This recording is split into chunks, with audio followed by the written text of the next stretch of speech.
함께 말씀 보겠습니다. 이 시간 하나님 우리에게 주시는 말씀은 마가복음 6장 53절에서 56절까지의 말씀입니다. 건너가 게네사렛 땅에 이르러 대고 배에서 내리니 사람들이 곧 예수신 줄을 알고 그 온 지방으로 달려 돌아다니며 예수께서 어디 계시다는 말을 듣는 대로 병든 자를 침상째로 메고 나오니 아무데나 예수께서 들어가시는 지방이나 도시나 마을에서 병자를 시장에 두고 예수께 그의 옷가에라도 손을 대게 하시기를 간구하니 손을 대는 자는 다 성함을 얻으니라. 아멘. 이는 살아계신 우리 하나님의 말씀입니다. 할렐루야. 오늘도 주의 전에 나오신 여러분 모두를 주의 이름으로 환영하고 축복합니다.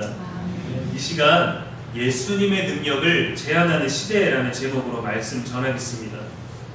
예수님께서 육신의 옷을 입고 이 땅에 오셔서 제자들을 부르시고 사역하실 때 놀라운 일들이 참으로 많았습니다. 우리는 그 모든 일들을 성경을 통해서 알죠.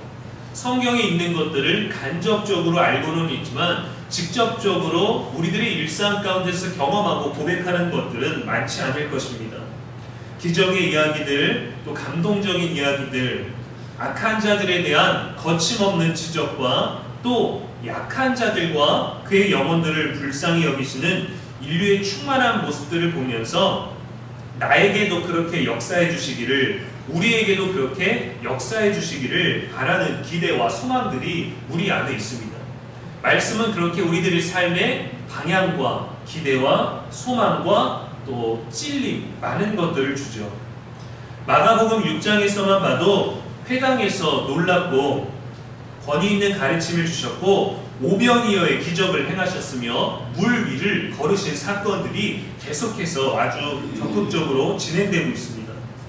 그런데 이런 일들을 경험하면서도 제자들의 마음은 둔했어요.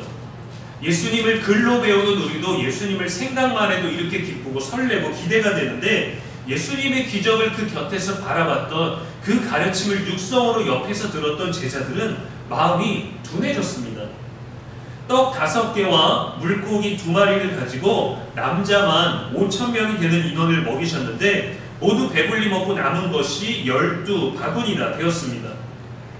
저는 이 상황을 늘 생각해 보면서 분명히 제자들이 이 떡과 물고기들을 나누어 줬을 텐데 그 바구니들은 대체 어디서 났으며 그 음식은 대체 얼만큼 담겨 있길래 메마르지 않고 계속 줄 수 있었을까 생각을 해봅니다.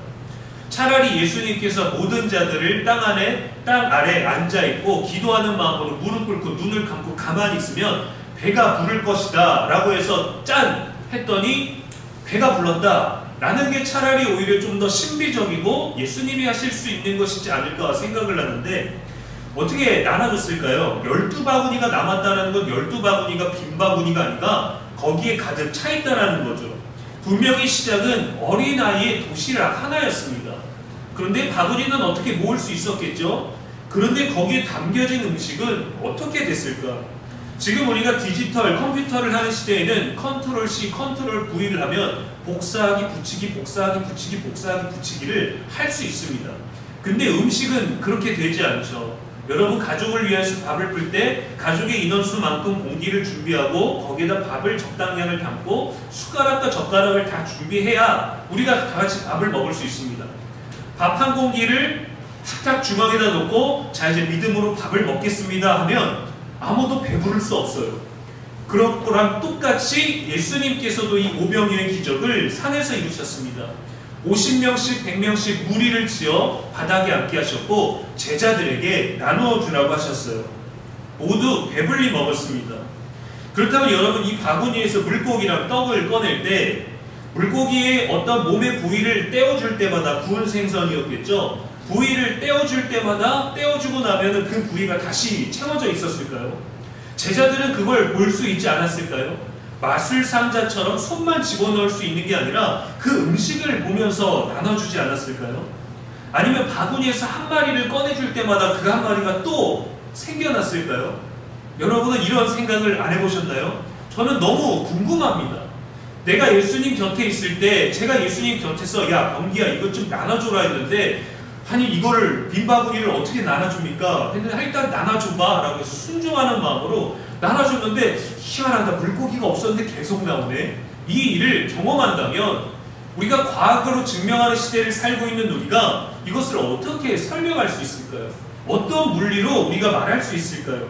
아니면 떡 한 덩이가 있었는데 그 떡 한 덩이를 아주 세밀한 칼로 2000조각을 냈다고 생각해 보십시오.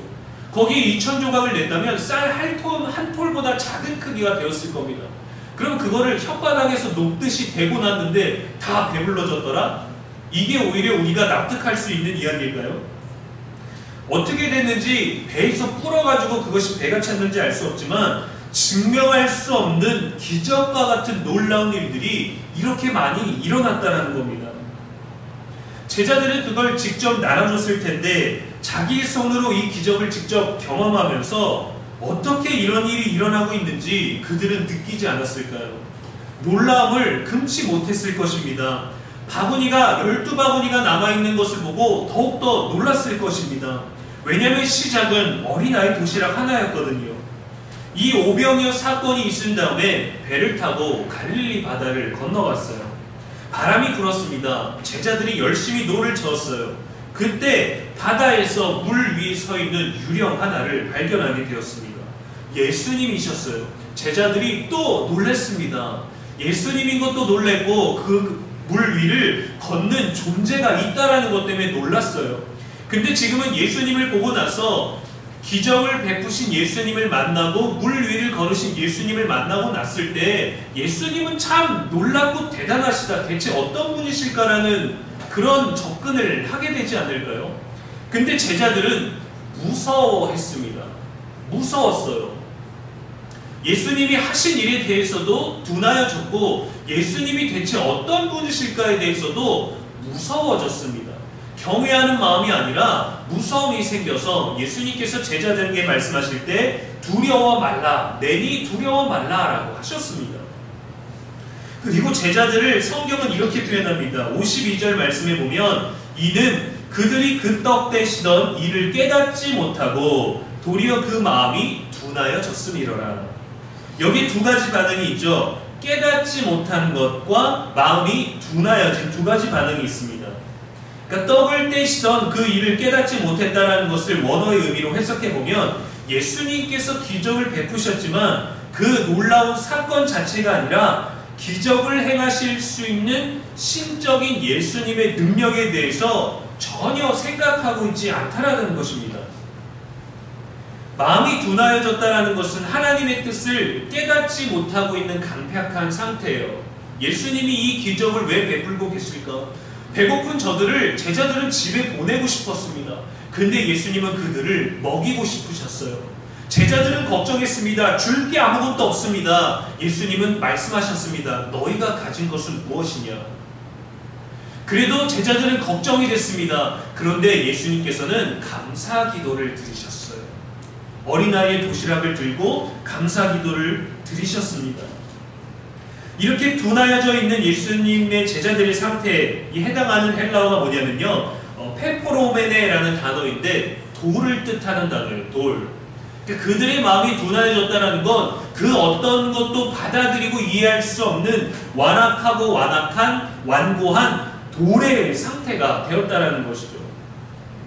예수님의 기적을 이미 체험했으면서도 예수님의 놀라운 가르침을 받았으면서도 예수님과 따로 있으면서 그 가르침에 대한 해석을 들었음에도 불구하고 마음이 완악하여져서 이후에 보여지는 예수님의 기적과 같은 모든 일들이 기대와 가슴 벅찬 마음이 아니라 무서움, 두려움으로 느끼게 되었다는 겁니다.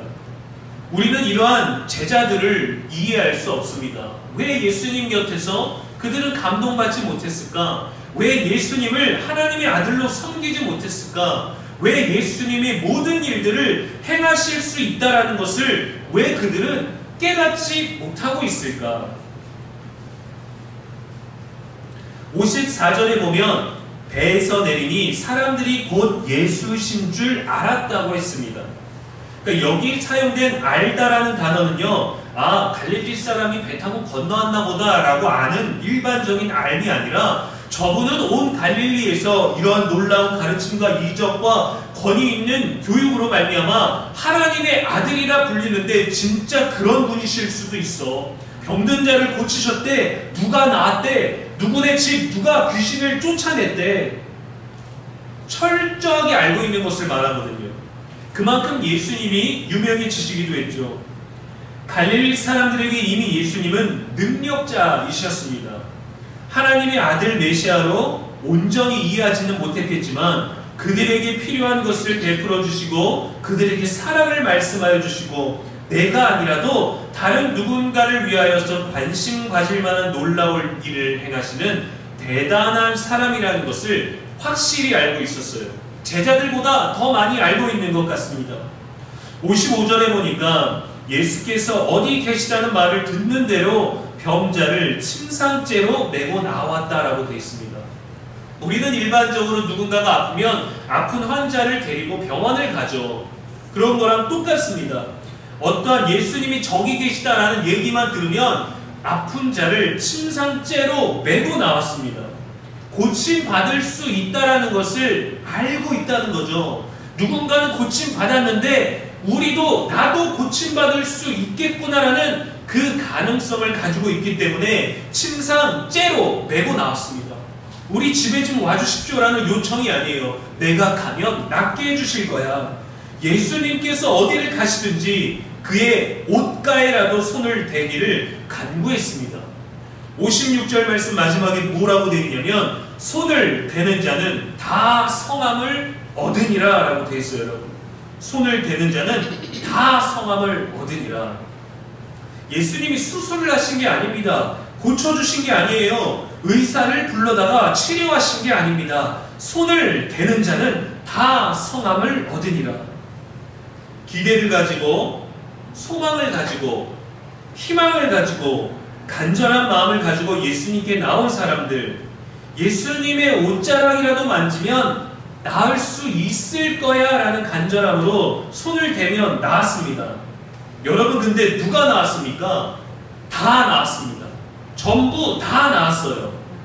믿음이 좋은 사람, 가정교육이 잘 된 사람, 병이 심한 사람, 하나님에 대해 잘 모르는 사람, 병이 제일 오래된 사람, 아니면 제일 아픈 사람, 제일 불쌍한 사람, 친절한 사람, 무례한 사람, 어떤 사람이든지 가리지 않고 간구하는 마음, 간절함을 가지고 예수님께 손을 대는 자는 다 성함을 입었습니다. 마가복음 5장에서도 12회를 혈류증을 앓던 여인이 있었죠. 예수님 옷자락에만 손을 대어도 내가 나을 수 있겠다, 구원받을 수 있겠다라고 생각하고 진짜 손을 대었는데 자기 병이 나은 줄을 몸으로 깨달았습니다. 누가 알려준 게 아니에요. 누가 증명해 준 게 아니에요. 내 스스로 옷자락을 만지자마자 12년 동안 나를 괴롭혔던 그 병이 깨끗해진 것을 내 몸으로 알았습니다. 그 여인에게 예수님 무엇라 말씀하셨나요? 야, 너 내 덕인 줄 알아? 야, 내 옷은 정말 특별한 옷이야. 말씀하지 않으셨어요. 내 믿음이 너를 구원하였으니 평안히 가라 했습니다.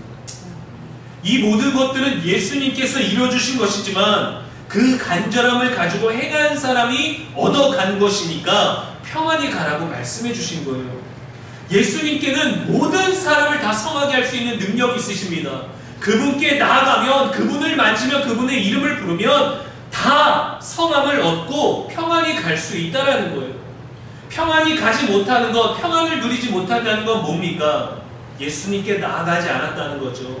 예수님께서 나를 고치실 수 있다는 믿음이 없다는 거죠. 그 옷자락을 만지는 건 유효하지 않다라고 생각하는 거죠.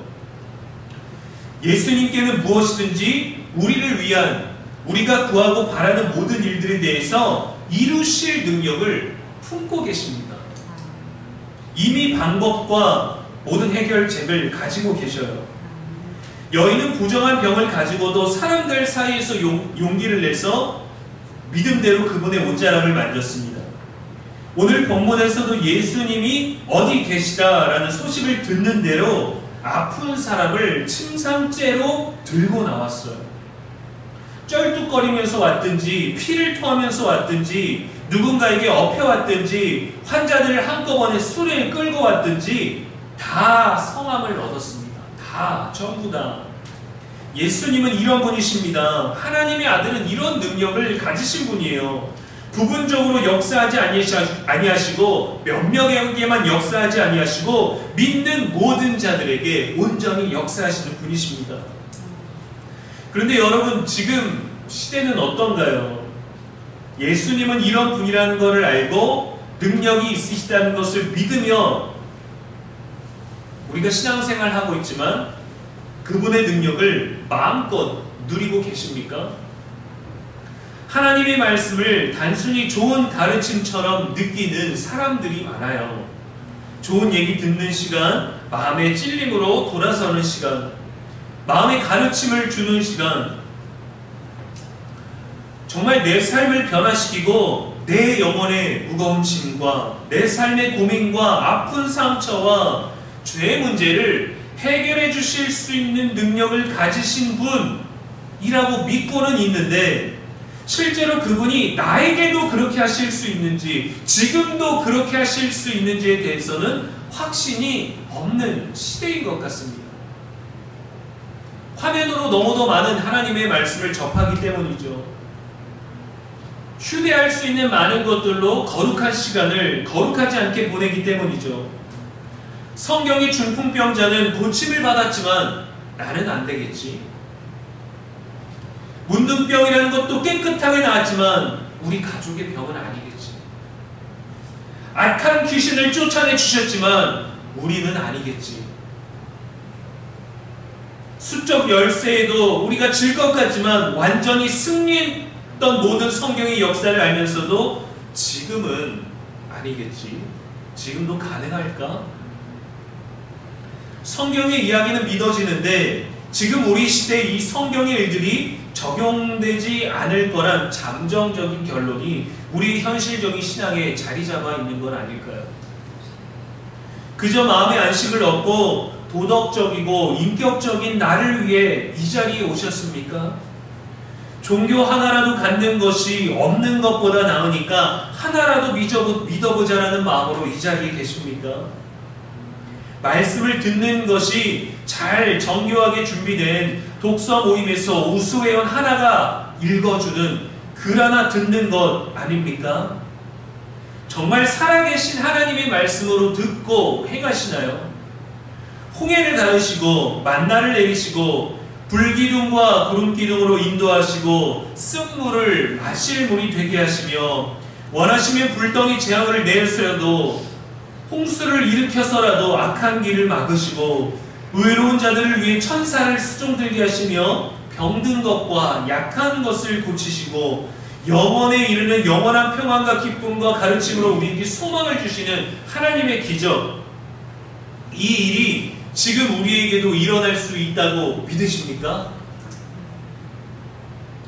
예수께서 우리를 고치시고 위로하시고 평안케 하시고 복을 주시고 복에 복을 더하시고 나도 잘되게 하시고 자녀도 잘되게 하시고 하는 일도 잘되게 하시고 악한 계획으로부터 우리를 지키시고 염려하지 않고 그분께 맡기면 이루실 것이고 책임지실 것을 믿기 때문에 우리가 이 자리에 있는 거 아닙니까?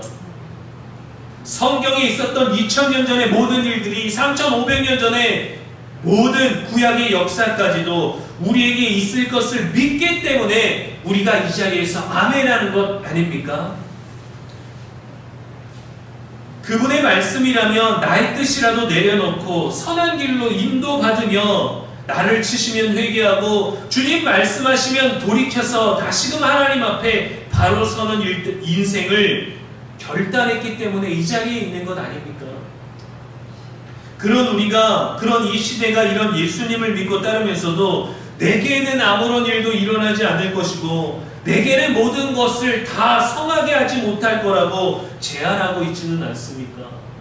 우리의 믿음은 딱 그만큼만 믿으면서 그만큼으로 만족하고 그만큼으로 적당하게 신앙하고 있지는 않습니까?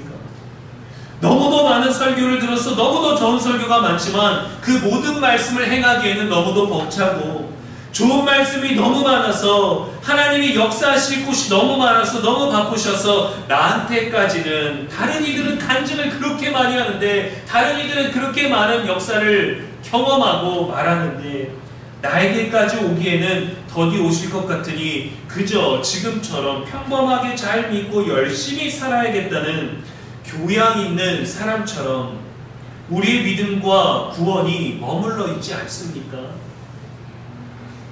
예전에 살아계신 하나님이 아니십니다. 광야에만 계셨던 하나님이 아니십니다. 성막에만 임재하셨던 하나님이 아닙니다. 하나님 말씀하신 대로 금으로 치장되어 있는 성전에만 임재하시는 분이 아니십니다. 갈릴리에만 역사하시는 예수님이 아니세요. 유대인들만 고치시는 예수님이 아니시고 바리새인들만 지적하고 꾸짖으신 예수님이 아니시고 인종을 구분하셔서 구원하신 하나님이 아니십니다.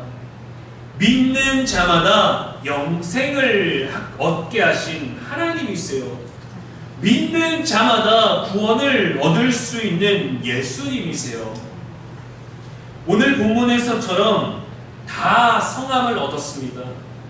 한 영어 성경 번역에 보면 얼마든지라고 돼 있어요. as many as. 얼마든지, 무엇이든 어떤 것이든 얼마든지 원한다면 원하는 대로 다 성함을 얻을 수 있다라고 되어 있습니다.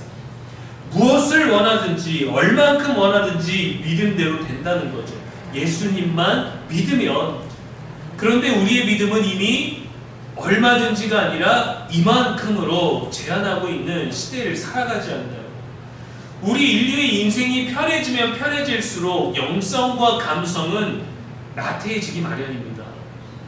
우리의 욕심이 있는 것들이 많을수록 마음으로 나눌 것들이 많고 몸으로 기억할 수 있는 것들이 많아요. 그런데 지금은 눈과 귀로만 접하는 것들이 많으니까 몸으로 기억되는 것들이 없고 감성으로 나누는 것이 아니라 보고 들은 걸 나눌 뿐입니다. 우리도 기적을 바라지 않습니까? 우리가 바라는 건 이기적인 것 같고 때로는 믿음에서 벗어난 세속적인 것 같아서 구하면 안 될 것 같은 것들도 저와 여러분 안에 있을 겁니다. 맞습니다. 원하는 대로 되지 않을 수도 있어요. 되지 않을 것 같기 때문에 우리는 이만큼의 신앙을 누리기도 합니다. 우리 자신이 더 잘 알 때도 있어요. 그러나 우리가 바라는 것을 가장 좋은 방법으로 이루어주시는 분이 하나님이십니다. 스스로 판단하고 답이 있다라고 하는 게 아니라 그래도 우리 안에는 기대를 가지고 있잖아요. 그 기대를 가지고 하나님 앞에 나아가십시오. 다 얻을 수 있다고, 하나님이 주신 방법대로 받을 수 있다고, 나의 연약함, 나의 병든 것도, 나의 외로움과 상처와 후회도 다 하나님께서 깨끗하게 하실 수 있다는 것을 믿고 나아가십시오. 하나님의 거절도 우리에게는 좋은 거예요. 우리가 먼저 안 돼 라고 말하지 말고 하나님께 나아가서 거절도 확인하십시오. 여러분, 하나님이 거절하실 거야 라고 기도를 멈추는 게 아니라 하나님께 나아가서 하나님이 거절하신 것도 확인하십시오. 그게 하나님과 소통하는 거 아니겠습니까? 그게 우리가 하나님을 믿는 거 아닙니까? 그게 하나님께 응답받는 거 아니겠습니까? 진리에 가까워지면 모든 것을 이해하게 됩니다. 예수님이 진리시잖아요. 예수님의 능력을 제한하지 마십시오. 나의 가능성을 제한할 수 있어도 내가 믿는 예수님의 가능성은 제한하지 마십시오. 타협하지 마십시오. 그분이 할 수 있다고 성경에 기록되어 있으면 할 수 있는 거예요. 내가 못 믿는다고, 내가 시대가 다르다고 결정짓지 마십시오. 내 이성과 내 지식과 정보와 경험에 타협하지 마십시오. 예수님은 결코 그렇게 믿는 분이 아닙니다. 이건 안 될 거라고 잠정적인 결론 내리지 마십시오. 아닌 것 같아도 아닐지라도 하나님께 물으십시오. 예수님의 이름으로 구하십시오. 다 성함을 입었듯이 다 응답받을 수 있습니다. 우리 예수님이 어떤 분이신지 믿는 자들이 더 확실히 알아야 하지 않겠습니까? 우리의 믿음에도 스스로 제한이 많은데 어떻게 이 예수님을 좋은 분이라고 증명하면서 살 수 있겠어요? 민수기 11장 23절에 보면 여호와께서 모세에게 이르시되 여호와의 손이 짧으냐? 내가 이제 내 말이 내게 응하는 일을 내가 보리라 하셨어요. 예수님을 믿는다는 건 부분적으로 내 인생에 도움을 받고 공간적으로 특정한 때에만 은혜를 받는 게 아닙니다. 내 모든 인생에 그분이 전부가 되며 내가 의식하지 못하고 내가 예수님을 잠시 생각하지 못하고 잠시 있는 모든 순간까지도 나를 위해서, 여러분을 위해서, 우리를 위해서 이 우주를 창조하신 모든 것들을 운행하시는 분이 우리의 구주라는 것을 확신할 수 있기를 축복합니다. 유한한 우리의 제한된 믿음이 아니라 전능하신 그분의 무한한 사랑과 능력에 인생의 기반을 두고 믿고 나아가는 저와 여러분 되기를 주님의 이름으로 축원합니다. 기도하겠습니다. 전능하신 하나님, 오늘도 우리에게 말씀하시는 하나님을 찬양합니다. 부족한 우리에게 끊임없이 말씀 주시니 감사합니다.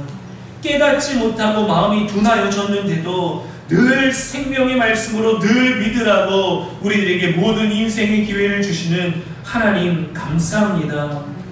예수님께서 우리를 사랑하셨음을 성경에서 배웠습니다. 예수님이 우리를 위해 죽으시고 부활하셨음을 성경에서 배웠습니다. 예수님이 병자를 고치시고 약한 자를 일으키시며 인생을 구원하셨음을 성경에서 보았습니다.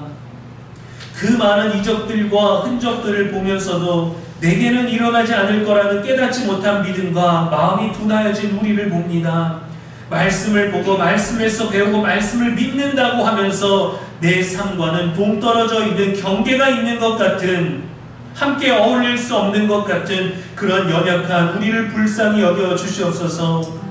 전능하신 하나님을 내가 이해하는 만큼만으로 제한하며 내가 믿을 수 있는 만큼만으로 제한하며 그분의 함께 하심을 멀게 느끼는 우리를 불쌍히 여겨 주시옵소서. 하나님이 우리를 위해 더 많은 일을 하실 수 있고 행하고 계심이 믿어지게 하시고 성경에서 배운 모든 것들이 우리에게도 그대로 이루어질 수 있음을 확신하게 하여 주시옵소서. 시대의 풍조를 따라 적당히 믿음 갖는 것으로 만족하지 않고 하나님 살아계심을 증명할 수 있는 신앙의 흔적들이 우리 일상에 가득하게 성령이여 도와주시옵소서. 우리의 영원한 소망이 되시는 예수 그리스도의 이름으로 기도합니다. 아멘.